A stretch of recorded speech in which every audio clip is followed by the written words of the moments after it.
మహబూబ్నగర్ జిల్లా దేవరకద్ర మాజీ ఎమ్మెల్యే ఆల వెంకటేశ్వర రెడ్డికి బీఆర్ఎస్ వర్కింగ్ ప్రెసిడెంట్ కేటీఆర్ పరామర్శ. ఆల వెంకటేశ్వర రెడ్డి సోదరుడు ఆల శశివర్ధన్ రెడ్డి ఇటీవల గుండెపోటుతో మరణించారు. మహబూబ్నగర్ జిల్లా బూత్పూర్ మండలం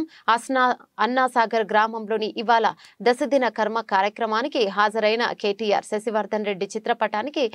పుష్పాంజలిని ఘటించి వర్కింగ్ ప్రెసిడెంట్ కేటీఆర్ ఆల వెంకటేశ్వర రెడ్డి కుటుంబ సభ్యులను పరామర్శించిన కేటీఆర్ వెంట ఉమ్మడి మహబూబ్ నగర్ జిల్లా బూత్పూర్ మండలం అన్నాసాగర్ గ్రామంలోని ఇవాళ దశదిన కర్మ కార్యక్రమంకు హాజరైన కేటీఆర్ శశివర్ధన్ రెడ్డి చిత్రపటానికి పుష్పాంజలిని ఘటించిన వర్కింగ్ ప్రెసిడెంట్ కేటీఆర్ ఆల వెంకటేశ్వర రెడ్డి కుటుంబ సభ్యులను పరామర్శించిన కేటీఆర్ వెంట ఉమ్మడి జిల్లా బీఆర్ఎస్ నేతలు మాజీ మంత్రులు శ్రీనివాస్ గౌడ్, నిరంజన్ రెడ్డి, మాజీ ఎమ్మెల్యేలు బండ్ల కృష్ణమోహన్ రెడ్డి,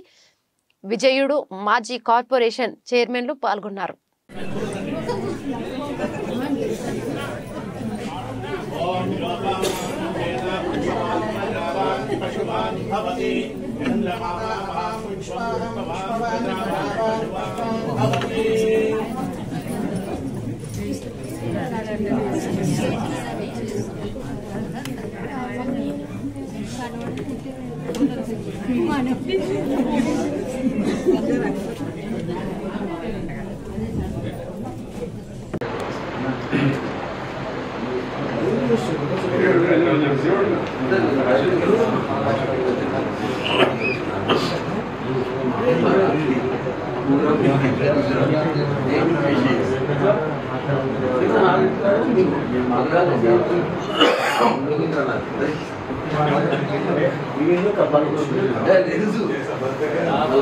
मोबाइल